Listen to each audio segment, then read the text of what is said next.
Les amis, bonjour à tous. Aujourd'hui, je souhaitais vous partager une sélection que j'ai faite sur le dernier propos qui était tenu par Alexandre Juvin-Bonnet, qu'il a fait, je crois, le 1er janvier sur les minuit 10, et qui s'adresse au monde paysan par rapport à cette manifestation sur Paris qui aura lieu apparemment le 6 janvier. Et si j'ai choisi de parler de cette vidéo, c'est parce que je veux parler de quelques faits bien précis. Et pour cela, j'ai fait une sélection de deux passages que je vais vous montrer et qui vont vous permettre de vous mettre dans le contexte et qui vont appuyer les propos que je vais tenir par la suite. Je précise que dans cette vidéo, je ne vais pas me faire que des amis parce que je vais pointer du doigt certaines vérités qui peuvent déplaire à certaines personnes, mais voilà, moi ce que je considère une vérité, c'est des choses qu'il faut discuter. Et si on veut que demain, il y ait vraiment une réussite par rapport à ce mouvement agricole, eh bien, il faut que toutes les vérités soient mises à plat sur la table et qu'on se concentre sur les vrais objectifs. Donc, je vous laisse écouter cette première séquence et je vous reprends juste après. Et ce combat de boxe, jusqu'ici, vous est favorable. Ce combat de boxe vous est jusqu'ici favorable. Pourquoi? Parce que, je vais vous le dire, vu que personne ne m'appellera et tout le monde s'en fout de mon expérience et de ce que je peux vous apporter, que ce soit les Mercadal, les Jean-Louis, les Olives Olives, bref, je ne sais pas quel est votre plan, et de toute façon, vous n'avez pas envie d'en parler, et vous n'avez pas envie de me contacter ou de contacter d'autres personnes. Je pense que vous préférez faire des manifs avec Philippot à Paris, ou vous préférez avoir des youtubeurs comme Olive Olive comme conseiller en stratégie de manifestation. Démerdez-vous. Voilà. Moi, j'ai plus rien à vous dire. Résistance paysanne, allez vous faire foutre. D'accord? Ça fait 4 fois, depuis 2 ans, 5 fois que je vous appelle Résistance paysanne. Donc, regardez bien cette vidéo. Allez vous faire foutre. D'accord? Cochon laineux, si tu me débloques pas, va te faire foutre. Sache-le bien. Va te faire foutre. Ok? Parce que je te connais pas. Donc, je sais pas pourquoi tu me bloques. Espèce de sombre connard. Alors qu'on est tous des Français et on est tous censés défendre ce pays. D'accord? Et tous au coude à coude. D'accord? Tous au coude à coude. Tu comprends? Voilà. Parce que je te tutoie vu que tu me connais visiblement et que tu m'as bloqué, quoi. Donc, si tu veux deux, trois conseils, tu nous appelles. OK? Et je t'expliquerai ce que tu as en face et ce que tu vas recevoir. Voilà. Parce que ça va sortir un peu de ton petit confort. Voilà, en fait, je voudrais donner mon point de vue en ce qui concerne la personne qui l'appelle Cochon Laineux et Olive Olive. Alors, c'est un petit peu compliqué parce que ce sont des gens, surtout Olive Olive, qui sont extrêmement suivis, mais je vais vous dire vraiment ce que je ressens par rapport à ça. Et je vais vous parler de cette histoire qui s'est déroulée à Bordès-sur-Arize. Premièrement, on va viser Cochon Laineux, c'est-à-dire que voilà, il y a des personnes qui se sont permis de s'exprimer, je l'ai déjà dit dans une vidéo, mais je me répète aujourd'hui, il va y avoir un conflit, il va y avoir du contact, il va y avoir des blessés et des morts. Et je considère que quand on n'est pas capable de rallier les faits avec les propos, eh bien ça discrédite le mouvement et vous perdez énormément de crédibilité. Je l'ai déjà dit une première fois, je le dis encore aujourd'hui. Vous avez vu dans cette vidéo, il a des comportements un petit peu bizarres. Il bloque les personnes je sais pas, qui l'affrontent verbalement, avec qui ils ont des désaccords. À partir du moment où il n'y a pas une entente particulière, voilà, c'est quelqu'un qui vous efface de sa vie. Je sais qu'il s'était déjà disputé avec Cotard parce qu'il lui avait partagé une de ses vidéos dans ses débuts, quand il commençait à se faire connaître. Donc déjà, ça fait une première polémique. Et je considère que c'est quelqu'un qui n'a pas cette fibre de s'unir avec les autres, comme il décrit dans ce petit extrait que je viens de vous présenter. Et il a le symptôme qu'ont de nombreux Français, c'est-à-dire un peu le centrisme sur soi, être un petit peu le coq de la basse-cour. Et je considère que c'est une erreur qui affaiblit le mouvement. Voilà. Sur lui, c'est la seule chose que j'avais à dire. Maintenant, un truc un peu plus particulier. Alors, je souhaitais vous parler d'Olive Olive. Ce que moi, je pense, en fait, vis-à-vis de son comportement. Bon, parce que je considère qu'il est victime de quelque chose et que ça se voit dans les faits, en fait. Ça se voit dans le résultat de ce que ça donne. Lors de cette journée, lorsqu'il y avait cette protection en Bordès-sur-Arize de la ferme et que ça a fini à je ne sais plus quelle heure, Olive Olive était présent et a filmé la scène. Et je considère réellement, ce qu'il dénonce, et c'est pour ça que j'ai partagé cet extrait, je considère que le YouTube, c'est quelque chose qui est prégnant et qui modifie le comportement des gens. C'est-à-dire que je pense que si Olive s'est rendu à cette ferme et a participé à ce blocage et a filmé toute la scène, ce n'était pas dans l'intention de sauver ces vaches, c'était dans l'intention d'avoir des images qui seront vues par des milliers et des milliers de personnes. C'est quelqu'un qui vit de YouTube, de ce que je constate. C'est vrai qu'on ne le voit pas travailler, je ne le vois pas moi-même, je ne travaille plus en ce moment, hein, mais je vous parlerai de moi après, vous verrez. Mais voilà, c'est quelqu'un qui n'est apparemment pas en activité. En fait, il a compris le coup. Il a une notoriété sur YouTube, ça rapporte de l'argent, ça fonctionne. Et donc, qu'est-ce qu'il fait? Ben, il fait du YouTube. Alors là, c'était du pain béni pour lui parce qu'il n'a plus qu'à aller filmer tout ça. Ça lui fait un buzz incroyable. Et je vous dis, c'est quelqu'un qui peut facilement gagner peut-être plus de 2000 € par mois, mais facile. Donc le problème, c'est qu'aujourd'hui, tout ce mouvement est représenté par des personnes qui ont des conflits d'intérêts, même au sein de la population, comme Olive Olive, et que le fait de gagner de l'argent est peut-être limite plus important que le but qui était à atteindre. En fait, il fallait être capable de tout pour sauver ses vaches. Et ça n'a pas été le cas. Les gens ont reculé, se sont poussés, finalement, ils ont gazé les vaches, après, ils les ont euthanasiées.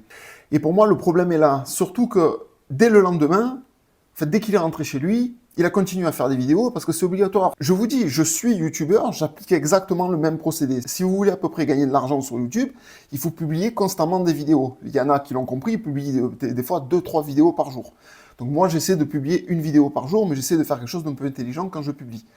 Donc il est tenu par cette manie de publier des vidéos, parce que je pense qu'il n'a pas énormément d'autres sources de revenus, donc c'est très important de publier ses vidéos. Et vous le voyez le lendemain qu'il apparaît, qu'il présente sa vidéo. Et le truc est là, c'est que, soi-disant, vous défendez une cause, vous vous rendez sur un lieu, vous allez vous battre. Mais lui, il n'est pas là pour se battre, il est là pour prendre son pognon, en fait. Je suis désolé de le dire, il y en a qui vont peut-être pas aimer ce que je dis, mais quand vous voyez le lendemain, tout frais pimpant, qui vous fait sa vidéo, mais en quoi il s'est battu? Elle est là, la question. Où est le combat? Quelle est la chose qu'il a sacrifiée pour aider, mettre la pierre à l'édifice, pour aider dans cette bataille pour essayer de sauver ses vaches? Il était présent, mais ça ne servait à rien. La seule chose que ça a servi, c'est à diffuser des images qui vont lui rapporter un maximum d'argent. C'est la seule chose que je vois, et c'est le seul résultat. Je vous dis par exemple, Alexandre Julien Brunet, pourquoi je parle de lui en positif et que je partage cette petite section de vidéo, et pourquoi j'en parle? Parce que c'est quelqu'un qui a sacrifié des choses pour une cause. C'est quelqu'un, il était en prison, ils l'ont persécuté, ils l'ont traqué, ils l'ont fait la misère, et il est toujours là, et il propose aux paysans son aide, et c'est quelqu'un qui mérite un minimum de respect, parce que justement, avec ce qui s'est pris dans la gueule, il est toujours là, il est prêt à se battre. Et ça, moi, franchement, je lui dis directement, Alexandre Julien Brunet, chapeau, parce que des hommes capables de se battre jusqu'à ce niveau-là, il n'y en a presque plus. Et malheureusement, Olive Olive n'en fait pas partie. Ce que je veux vous dire, c'est que Olive Olive n'a jamais rien sacrifié de sa vie pour sauver la France, pour sauver... Alors il parle, c'est bien, tous les jours il apparaît, vous le voyez, il est comme ça, mais en fait, c'est une routine, il a compris le truc. En fait, il exerce un comportement dont les gens se sont habitués, il écoute parce qu'il se comporte de la sorte, il y a toujours cette attitude, un peu énervée, un peu excentrique, un peu qui tape du poing, etc. Mais c'est toujours pareil, c'est des vidéos où on tape du poing, il ne se passe absolument rien. Et vraiment, la finalité de tout ça, c'est que tous les gens, toutes les têtes de file là, qui apparaissent, qui représentent, qui sont là, qui entourent ce monde paysan, qui doit se battre parce qu'il va crever. Le monde paysan va crever demain. Tous ces gens qui sont autour ne sont pas prêts au moindre sacrifice pour sauver ce monde paysan. Ces gens-là ne perdront rien. Ces gens-là, à la limite, ils sont là pour gagner quelque chose, en parallèle de l'horreur que vivent tous ces paysans au quotidien.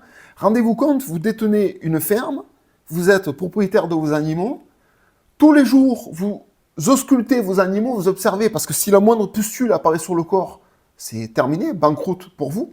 Donc, ou alors, vous allez mentir, mais vous avez une pression de folie. Par exemple, vous allez voir qu'une vache a des symptômes, vous allez l'écarter. Donc, vous vivez un stress terrible au quotidien, et ça en devient invivable. Imaginez tenir une année complète dans une atmosphère de la sorte. Comment les paysans, aujourd'hui, peuvent-ils tenir là-dedans? Ou qui, demain, va ouvrir une ferme et faire un élevage de bovins? Qui c'est qui va se lancer là-dedans? Ils sont en train de massacrer la profession. Et à côté de ça, pour moi, je considère qu'il y a ces gens qui ne rendent pas service, qui sont là un petit peu comme des ajouts, un supplément, mais qui n'ont eu aucune utilité, à part peut-être un peu transmettre de l'information, pourquoi pas, mais que, dans le résultat, n'apportent strictement rien. Et je considère qu'à défaut, Alexandre Julien Brunet, lui, apporte quelque chose. Il faut savoir qu'il a tenté de créer une monnaie alternative. Je veux dire, il a essayé des choses. Ils l'ont enfermé pour ça. Donc vous voyez la différence entre les deux personnages? Voilà, je sais que ça peut ne pas plaire à tout le monde, mais c'est vraiment mon ressenti, c'est vraiment ce que je voulais dire. Et voilà, pour poursuivre sur ce sujet, je suis certain qu'il y en a qui vont me dire, oui, c'est facile de critiquer les autres, j'ai déjà eu ce genre de commentaires, c'est facile de critiquer les autres, mais toi, qu'est-ce que tu fais? Alors, étant donné que c'est une attaque quand même assez lourde, je suis dans l'obligation de donner un minimum d'informations sur ma vie. Vous savez, pour ceux qui me suivent, ceux qui me connaissent à peu près maintenant grâce à ma chaîne, je vis en Pologne. Et ce que je voulais vous dire, c'est que je ne suis pas en Pologne par hasard. Avant d'être en Pologne, j'avais une vie tout à fait normale comme le commun des Français. J'étais dans la fonction publique, j'étais dans une ville, je gagnais un bon salaire, je tournais à peu près à 2000 € par mois de salaire. J'avais une prime de fin d'année, j'avais des tickets restaurants, enfin, franchement, la belle vie. J'avais une maison que j'étais avec un crédit que j'étais en train de payer. Je payais 700 € par mois de crédit, 2000 € de salaire. La belle vie, j'étais séparé de ma ex-compagne, la mère de ma fille. Et franchement, ma vie était assumée, était réglée jusqu'à la fin. Tout était fait, en fait. J'avais plus besoin de rien. Je finissais mon crédit. Je finissais ma retraite avec plus de loyer à payer. Une retraite de fonction publique, donc qui aurait été au minimum à peu près correcte. Donc franchement, plus aucun point noir devant moi sur ma vie. Et pourtant, je voulais vous montrer un exemple, pour ceux qui peut-être ne croient pas ce que je dis. Je voulais vous montrer, alors attendez, je vais essayer de vous montrer, voilà, juste le minimum en essayant d'effacer les informations importantes. Voilà, là vous avez Ville des Pennes Mirabeau, bulletin de paix, novembre 2023. Donc, je ne sais pas si ça part à l'endroit, à l'enregistrement, on verra. Et là, je vous montre le... Voilà, je ne sais pas s'il y a des informations qui sont importantes à ne pas montrer, mais je vous montre, par exemple, le salaire. Novembre 2023, c'est le mois où j'ai la prime de fin d'année, en fait, et j'ai touché 2919 €. Mon salaire de novembre 2023, c'est une fois dans l'année, et après, tout le reste des mois de l'année, c'est autour de 2000 €, entre 1900 et 2400 € selon les mois, avec les heures supplémentaires, tout ça. J'avais une vie sans aucun problème d'argent, sans aucun risque de quoi que ce soit. Aujourd'hui, je suis en Pologne, je dois gagner à peu près 300 € par mois, et je pleure, je fais des vidéos tous les jours pour essayer de gagner un petit peu d'argent, et je pleure sur YouTube pour qu'on me fasse des dons. Voilà le changement qui s'est passé dans ma vie. Et pourquoi j'ai fait ce changement? Parce que j'ai eu l'opportunité de pouvoir m'engager pour une cause, pour quelqu'un qui est en train de se battre, et qui défend la France, qui espère protéger la France que nous avons toujours connue, et qui est prêt à faire de la prison pour ça. Et cette personne-là qui est prête à faire de la prison, elle m'a donné l'opportunité de participer à ce combat, mais avec les pertes et fracas, parce que à partir du moment où vous vous engagez pour une cause, une vraie cause, quelque chose, un combat, quelque chose où ça va très loin, vous allez obligatoirement y laisser des plumes. C'est-à-dire que vous allez perdre quelque chose, c'est obligatoire. C'est ce qu'on appelle l'esprit de sacrifice. C'est-à-dire que vous êtes prêt à perdre quelque chose qui vous est cher, pour une cause qui est supérieure, pour un combat. Et même si ce combat est perdu, vous êtes prêt à sacrifier énormément de choses de votre vie. Le sacrifice ultime, on va dire, c'est sa propre vie, par exemple. Il y a des gens qui seraient peut-être prêts à mourir pour une cause. Mais de manière générale, il y a des gens qui sont prêts à sacrifier du confort, de l'argent, de leur niveau de vie, leur qualité de vie, leur réussite, peut-être tout perdre pour une cause. Et c'est ce que je voulais dire ici. Si je me permets de parler comme ça, c'est parce que je considère avoir fait un sacrifice énorme sur ma vie. Jusqu'à maintenant, tout était fait, tout était à plat, tout était tranquille. J'avais plus qu'à consommer ma vie jusqu'à sa fin et jusqu'à ce qu'elle se termine. À 44 ans, j'ai tout remis en cause. J'ai tout mis de côté, j'ai vendu la maison, j'ai quitté mon travail. Je me suis exilé ici, en Pologne, dans une maison qui ne m'appartient pas. Tout ça pour être disponible pour une cause qui, si cette cause emporte les consciences, si elle finit par gagner, rétablira une certaine France que nous voulons tous, c'est-à-dire de la souveraineté, sortir de l'Europe, une France française avec des traditions, un mode de vie tel qu'on a toujours connu et tel que la majorité des Français voudraient garder aujourd'hui. Voilà le prix à payer pour se battre pour une idée. Et la même chose pour Alexandre Juvin-Brunet, je considère qu'il se bat, qu'il a laissé des plumes, qu'il s'en est pris plein la gueule. Donc je considère que c'est quelqu'un qui a l'esprit de sacrifice, qui a donné de sa personne pour la cause, pour la France. Et je suis désolé, mais je pense que Cochon Laineux comme Olive Olive, ce sont des gens qui n'ont strictement jamais rien donné de eux-mêmes, qui n'ont rien perdu de leur vie pour la France. C'est ce que je pense. Ensuite, je souhaitais enchaîner sur un deuxième point. Alors vous avez tous entendu parler, j'imagine, de cette histoire en Suisse, du bar en fait, qui a pris feu, il y a une quarantaine de morts. Alors c'est quelque chose de tragique, de terrible.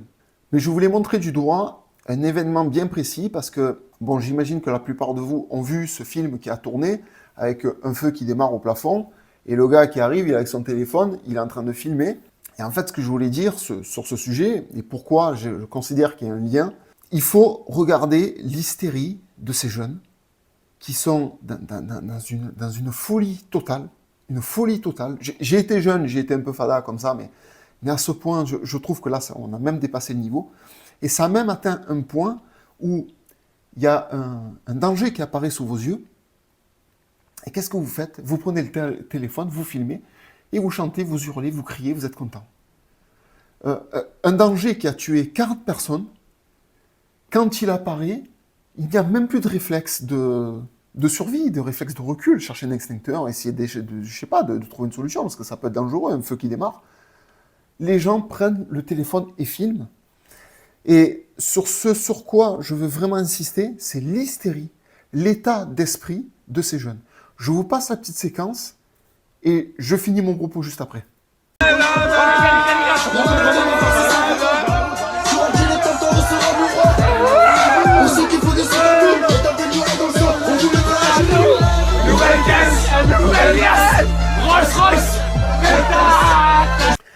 Et voilà, donc pour terminer, ce que je voulais dire sur ce sujet, c'est que avec une jeunesse pareille, en fait, Macron se frotte les mains. Tout est orchestré, tout est fait pour que ça soit comme ça, en fait.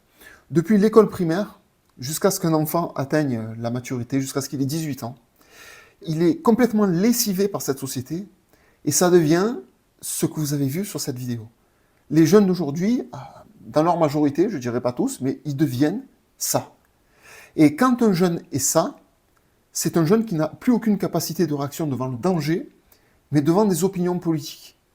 C'est-à-dire qu'avant qu'un jeune comme ça commence à percuter, à se dire peut-être qu'un jour, il faudrait que j'aille donner un coup de main à ces agriculteurs qui sont sur les autoroutes, qui bloquent et qui font des choses comme ça, ce genre de jeunes, pour la plupart, ça sera jamais de leur vie, c'est bien possible, mais la moyenne, ça va être 40 ans, 40 ou 50 ans, ils vont commencer à s'apercuter et dire putain, mais finalement, la vie elle est dure, il y a des problèmes, c'est vrai qu'il faudrait s'en préoccuper.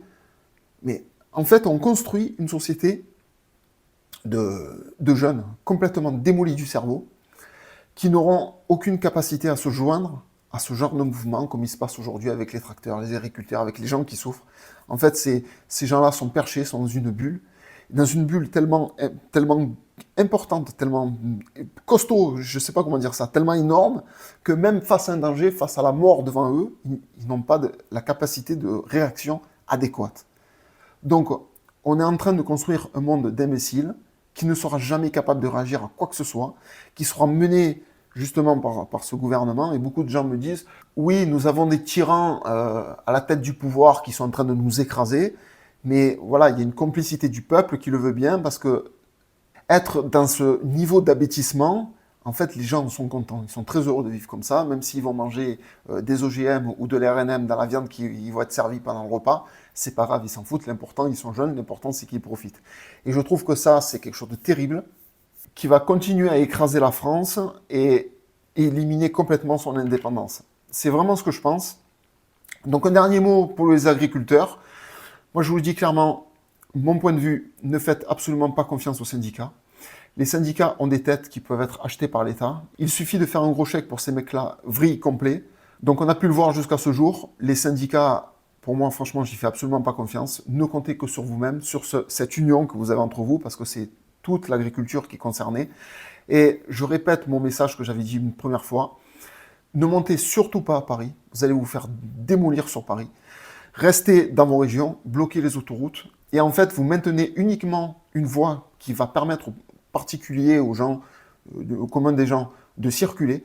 Et vous bloquez tout ce qui est camion de transport, tout ce qui est transport. C'est en bloquant le transport que vous finirez par avoir gain de cause. Je vous le dis, Ça peut prendre un peu de temps. Si c'est bien fait, ça peut être très rapide. Mais c'est la seule force, la seule puissance, comme dit Alexandre Juvin-Brunet, comme il l'a dit lui-même, c'est vraiment ce qui peut vous faire avoir gain de cause et qui peut faire plier l'État.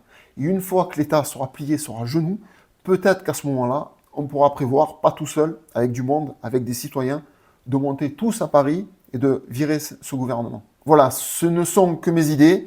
N'hésitez pas à me dire ce que vous en pensez. Je vous remercie de m'avoir écouté jusqu'ici. Portez-vous bien et je vous dis à très bientôt.